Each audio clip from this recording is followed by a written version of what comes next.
Inihahanda na ng Philippine National Police ang kasong obstruction of justice na isasampa sa mga individual na nagkanlong kay Kingdom of Jesus Christ leader Apollo Quiboloy. Sa pahayag na inisyu ni PNP Chief Police General Romel Francisco Marbil kahapon, sinabi nito na nagsasagawa na ng masusing investigasyon ng PNP para mapanagot ang mga tumulong kay Quiboloy para makapagtago sa mga otoridad. Sinabi pa ni General Marbil na hindi makapagtatago ng matagal si Quiboloy kung walang mga kaalyado na nagbibigay ng impormasyon dito sa kinaroroonan ng mga pulis habang isinasagawa ang operasyon. Ganon din aniya ang mga abogado ni Quiboloy na nagbibigay ng maling impormasyon sa mga pulis. Nagsasagawa na aniya ng case build-up ang CIDG laban sa mga individual na dapat nasampahan ng kaso.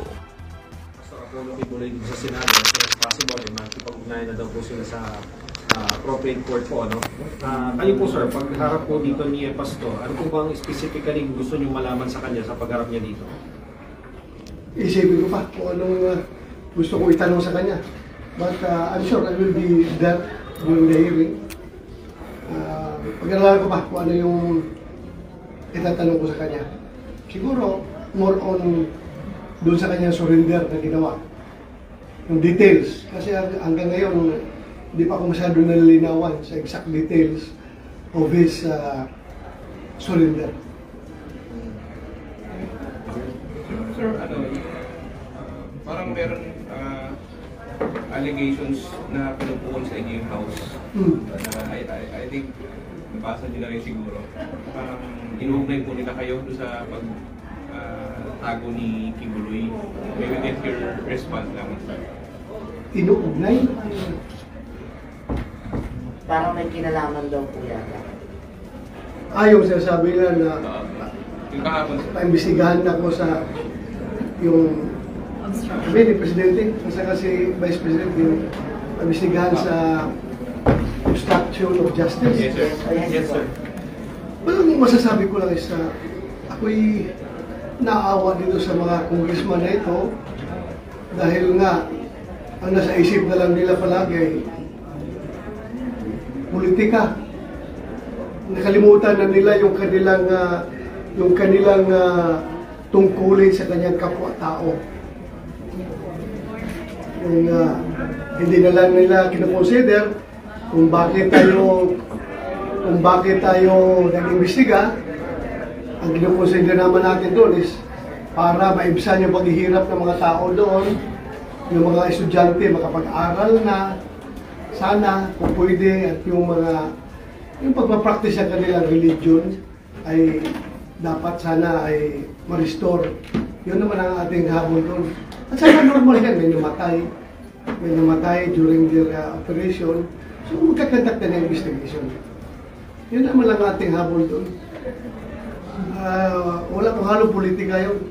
Nagtataka ako bakit kami ni President Duterte, Vice President Sara Duterte at saka ako ay kailangan pang imbestigahan ng obstruction of justice. Ako hindi ako lawyer, sila baka mga lawyer sila. Pero basahin sana nila yung provisions ng Republic Act about obstruction of justice.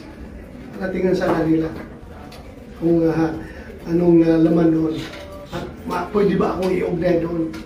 Sir, during the hearing, nagkaroon ko ba ng sympathy doon sa mga pulis na nakita nyo na sila yung kinakapkapan ng mga miyembro ng KOJC? Well, pinakita ko yung aking displeasure not only to the police kapag sila may ginagawang, diba? I have to be fair and balanced sa aking investigation. Sabi ko nga, in the very beginning na I am former Chief of the Philippine National Police at mahal ko yung PNP. Sa kabila naman, I am a Dabawenyo at mahal ko rin yung mga Dabawenyo, yung mga members ng QOJC. So, kailangan, kung may nakita akong mali in the course of my investigation, kung may nakita akong maling ginawa ng PNP, naturalmente, sisitahin ko sila. At kung may nakita naman akong mali rin na ginawa ng mga members ng QOJC, natural, sinita ko rin sila. like kasama yung sinabi mo na yung mga polis kinapkapan, mag-implement, mag-serve mo kaya ng warrant, bakit kakapkapan pa? At wala ng armas, kakapkapan pa, kaya medyo hindi ko masyado nagustuhan yung senaryo na yon. Pati yung patrolman na magtatapon lang ng basura, kinuyog pa yung paglabas. Well, hindi mo natin ang rason ng kabila, no? Na you have to make sure kung ano yung nilabas nila. At sana hindi abot sa punto na yun pag kung merong restraint yung bawat grupo. Sir, about VP Sara's budget, papayag po ba kayo dito sa Senado na masiro or i-defund ang OVP after ng mga nangyayari sa House? Well, merong iba kung ang sinabi na ba ng House na i-defund nila? Hindi pa naman, pero defer pa nila at merong motion na baka pag-usapan pa uli at i-reduce at least yung budget. Well, I am sure yung aking mga kasama ng senador will stand by the time-honored tradition. Yung top two offices of the government, Office of the President and Office of the Vice President, ay bibigyan naman yan ng kaukulang respeto. No? I'm sure yung aking mga kasama dito ay for the preservation of that tradition. Pero sir, kasi yung nangyayari, kaya may option na i-defund, hindi kasi siya sir humaharap, hindi siya humarap at itong pangalawang hearing sa Congress, si VP. So, may mali rin naman doon sir, di ba? Hindi ko naman sinabing hindi mali, pero tingnan mo rin naman yung rason niya, bakit ayaw niya humarap. Di ba? Makita mo naman yung rason niya, kung bakit siya hindi humarap. Pero sana nagpadala naman na mga representative from the OBD, sir. Well, it's her call. She is the Vice President. So, paano gusto niya? Sinabi na nga niya na she forgoes the opportunity to defend her budget. And she leaves it to the House of Representatives kung ano yung decision nila. So since the House of the Representatives they have the will, the power of the purse, they can do what they want to do. Nakikita niyo ba na posibleng magkaroon ng tension between Senate and House kung maninindigan yung House to defund or at least decrease significant amounts, and then sabi niyo nga sir dito sa Senate, mukhang i-retain niyo sir yung kailangang budget po ng OVP. Ikita niyo bang magkakaroon ng tension sa part na yan? Most likely. And Kung walang mag-give in pagdating sa BICAM, what will happen? What will happen pagdating sa BICAM? Stalemate, sir. and you will Stalemate yun pag walang bumila. Stalemate talaga. Paano ma-reenact yung budget pag gano'n? I don't know kung the reenactment of budget is can be done on a particular agency. Alam ko reenactment of budget is the whole national budget. Pwede i-reenact. Pero yung particular agency, ewan ko, maybe it's either fund or defund. Pero kaya nga sir, kung magkaka-stalemate over one agency, hindi may ipit yung buong budget. Most likely. Pag naipit yung buong budget, baka mariin yung buong budget. Mariin na. So pag mariin na, budget. So better sir na si VP Sara kung na lang isnabin yung budget hearing sa House para I don't say it's better since it's her decision. Bahala na siya doon kung harapin niya o hindi. Pero sir, sabi yung Vice President, pwede naman siyang mag-work kahit zero budget, so why insist on giving her budget? Sabi niya, pwede naman siya magtrabaho ng zero budget. Mahirap ata yun. Pwede pero mahirap. Pwede siguro, pero mahirap. Saan kukuha na sweldo yung kanyang mga staff? Yung mga tao sa opisina. Sir, sabi niyo dito sa Senate, paninindigan niyo yung time-honored tradition na ibibigay yung budget ng VP. That's my personal opinion, ha? So, Yung sabi, baka mamaya, yeah. So, magalit yung iba na mag-upos dyan. Yes, so Pero say- generally, may observation. Karamihan sa amin ay for the preservation of that time-honored tradition. So, ano ba yung tradition Yeah, pero nun, sir, sir? Ano ba yung Yung tradition pagbibigyan nun? ng respeto sa budget ng Office of the President, Office of the Vice President, na Kung magkano hindi kami hinihingi? nahihirapan. Kung ano yung hinihingi, ibinibigay na lang, sir, without scrutiny or... As I said, whatever the tradition is, yun ang ipipreserve. Pero sir, kung mag-headcount kayo o kung nag-headcount na kayo, nakikita nyo ba, sir, na sa Senate, ibibigay yung hinihingi ni Yes. ni VP? Yes, kung sa Senado. Sir, safe Nakikita ko ang direction. Sir, safe to say, isa kayo sa talaga magde-defend ng budget ni VP Sara dito, sir. Sabi mo, hindi lahat baka mag-propose. Pero sa magde-defend, can we say you are among them, sir? Okay. Sir, Sama na ko din. sir, will you say that House members are ganging up on Sara Duterte? Why? Is it not clear to you? No, we Ha? just Hindi mo ba na-observe? Hindi mo ba napapansin? napapansin, pero Yun. it should come from you You are answering your own question. hindi naman namin pwedeng i-cope yung sarili namin. Okay. Sorry. Sorry, Mako. Sir, ayusin mo yung sagot mo. Ayusin mo yung sagot mo, sir. Ulitin mo. Ha? So, anong sagot niyo, sir? So, anong sagot niyo doon? Na ginagawa. Ginagang up ba si VP sa House? Yes, it's very obvious. It's very obvious. It's very obvious. Yeah, That, sir. Ha? what's the motivation? Although, di ba, parang threat siya, so, can you say it? That they are being threatened? Hindi na siguro magsalita. Ako, mamaya, it will trigger another adverse reaction coming from them. For the people know what is happening right now. Di Kung ba paano may, siya pinapahirapan, kung paano siya ginagamit, kikita ko naman. So nagkaroon ng mga impression na spoiled brat the way na sumagot si VP Sara nun sa House. Although sinagot na niya. Pero knowing VP Sara, hindi siya. It's opinion ng mga tao yan. Kung nagsabi na spoiled brat, But knowing her, sir, ano yung pagkakilala niyo kay VP Sara? matino naman na tao yun. Matino yun, abogado yun eh. At saka, disiplinado ng tao yun. Siguro lang, naubos na yung pasensya niya, kaya gano'n ang nangyari sa kanyang demeanor. Naubusan na ng pasensya. Na sana nilawakan pa niya yung pasensya niya. As I've said, tao lang tayo na may hangganan. Lahat ng ating magtitimpi, may hangganan yan. Sir, kaya lang, segue lang kay Alice po. Bakit yung gusto mag-executive session? Para malaman kung ano yung totoong nangyari. Dahil sabi, ayaw man niya magsalita, di ba? Ayaw niya sabihin. Pati yung questions na sinong nagdala sa kanya dito sa Pilipinas para maging Pilipino siya, ayaw niya sabihin eh. So, malaman natin yun kung executive decision. Dahil siya man mismo nagsabi na ayaw niya sabihin in public. Pwede niya sabihin na secret lang daw. So, that means executive decision.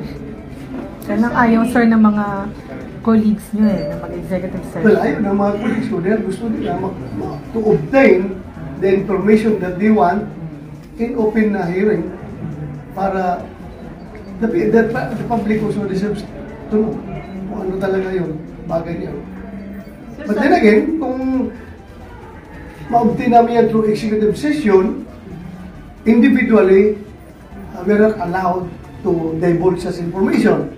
But kung mapag-usapan sa committee at magkakaroon ng decision ng committee, magkakaroon ng clearance from the chairman na pwede natin ilabas itong informasyon na ito in the interest of transparency, pwede naman siguro.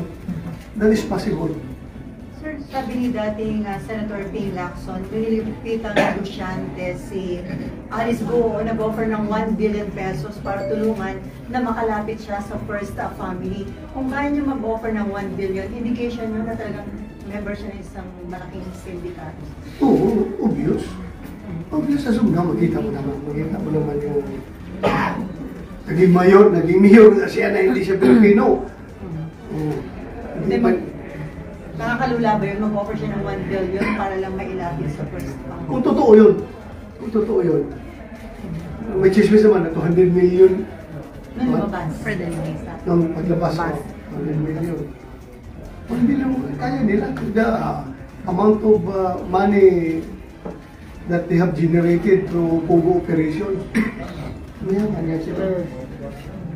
Sir, yung naging demeanor ni Alice during the hearing po, and being the former QPNP, sa tingin mo talagang may credible threat?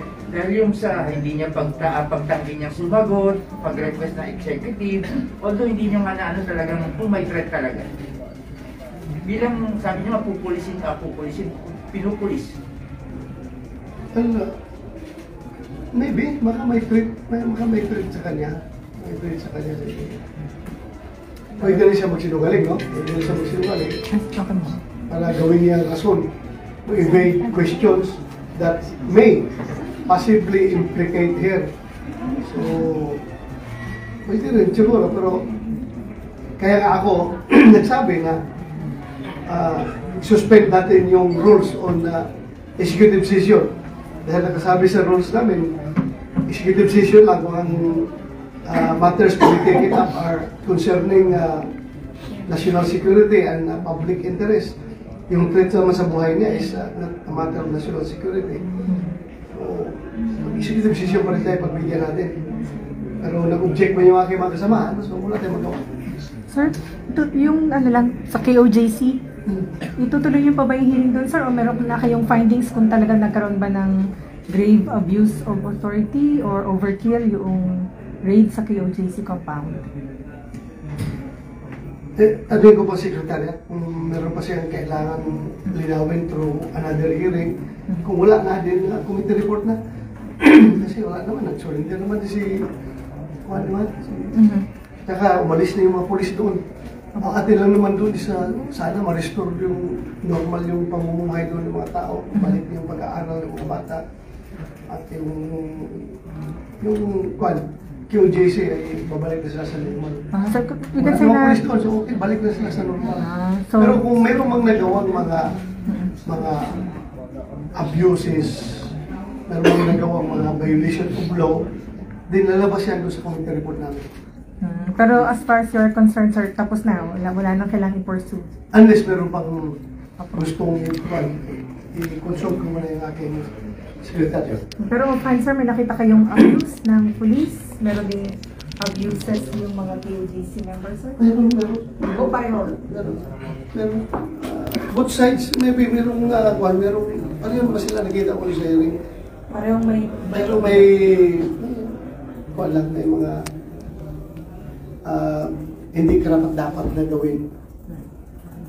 Pero yung sa police, yung kanilang extended service of warrant na umabot ng 14 days, occupying the area and conducting search without search warrant, ay nakikita natin yun ay mayroon silang mga nagawang paglaban. So that warrants revision review ng kanilang patakaran or...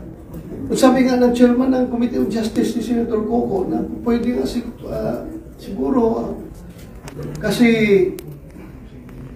ang concern doon sa yung pag-execute ng warrant, yung search, yung pag-occupy sa area ay ang apektado doon is no longer questions of procedure. Kaya nga we leave it up to the court yung yung rules of court kung paano yan gagawin, di ba? Sabi niya baka pwedeng since substantive rights na ng persons ang affected dito sa mga procedure na ito, dapat sigurong gawa natin ang legislation yan. Since substantive rights na, hindi na mere procedural issues, rights na ang at stake. So sabi niya, baka pwede natin gawan yan ng proposal yan, legislation. Pero nakalagay naman sa Constitution na yung mga procedures na yan ay dapat Supreme Court yan na purview. But since substantive rights na apektado sa pag-serve ng warrant o pag-execute ng search warrant, then sabi niya baka legislations na kailangan na rin dyan. Sir, pero being a dating police officer, kung ikaw yung ground commander doon sa KOGC compound at confirm na nandun nga yung subject, regardless of anong stature na, will you pull out your men or you continue even on how many days? Obserbahin ko rin talaga yung proper na pag-serve ng warrant. Kung wala naman, after how many days, hindi ko makita, alam ko na i-question yung aking presensya doon. So, alis ako. Alis ko talaga. Kaya I have to observe the rule of law. Kung ano nakalagay sa batas, sundin natin. Okay. So sir, for the meantime, mga administrator na ng KOGC compound si dating Pangulong Duterte? Yan, sabi nga, narinig ko. Wala kayo? Wala akong personal knowledge dyan. Narinig ko lang sa mga balita na siya daw designate na administrator. Narinig ko lang sa news din yan, galing sa media. Ano talagang info niya, sir? Sumuko or talagang naano na si Kibuloy na-corner niya? Dapat laruin nila yan. Bakit, sir? Laruin nila talaga. What's the real score? Hindi mo pwedeng lalabas yan na hindi mo pwedeng i-imbituhin yan. Okay? Sabihin nila yung totoo. Naniniwala ka, sir, sa kwento na galing sa labas, pumasok si Kibuloy? Yeah, that's what I heard. Yan ang sabi sa akin. So possible yun, sir, na galing siya na labas? That's what I've heard. That's not the term surrender. Yan ang gamit nila. Nag-surrender. Kasi naman, kung paano siya makapag-surrender sa ISAP, sa Armed Forces of the Philippines, na ang buong KGC compound is controlled by the PNP. So naturalmente, kung nandun ka sa loob, mag-surrender ka doon sa PNP. Kaya, papayag ba yung PNP na sa iba ka mag-surrender na kayo kontrolado ng PNP yung area at saka mahabang panahon ng ginugol ng PNP dyan tapos ayaw mo mag-surrender sa amin? So paano nga siya nakapag-surrender sa isa kung ganun? So may mga inconsistencies ka nakikita, sir? May mga inconsistencies sa kwento or sa mga report? Kaya mahirap ipagtugma-tugmain na kailangan dapat talaga lalabas dyan yung official na may tinatago sila may mga tinatago na alam ko may tinatago na portion of the investigation na pwedeng ipangka nila. Both the side sa side ng gobyerno at saka sa side ng QGC. Ano yan, nakatago dyan, sila na nakakaalam. Dapat nalabas yan, matutuhanan na yan. Ano ba talaga, kuya? Galing ba daw sa North Cotabato? Sinundo doon ng ISAP? Surrender doon sa ISAP? Tapos dinala para hindi mapahiya ang gobyerno?